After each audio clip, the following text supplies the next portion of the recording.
નમસ્કાર દર્શક મિત્રો, પેજ ટીવી ન્યૂઝમાં આપનું હાર્દિક સ્વાગત છે। પેટલાદ ગણેશ ઉત્સવ પર્વને લઈને આયોજકો સાથે ટાઉન પીઆઈ એ બેઠક યોજી ધાર્મિક ભાવના સાથે ઉત્સવ ઉજવાય તેવું આયોજન કરવા મંડળોને તાકીદ કરાઈ। આગામી દિવસોમાં ગણેશ ઉત્સવના પર્વને લઈને ભાવિકોમાં અનેરો ઉત્સાહ જોવા મળી રહ્યો છે।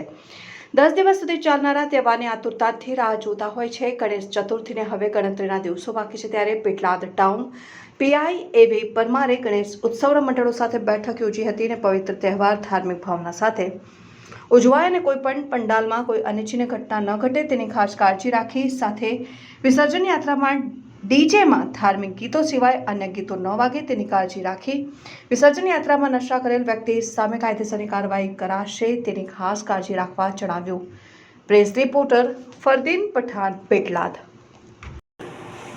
તમને એ ખ્યાલ ના આવે પણ તમે કે આપણે કોઈ ભગવાન નહીં જોયા પણ એક એવું બિંદુ છે કે બધા હિસાબો રાખે છે।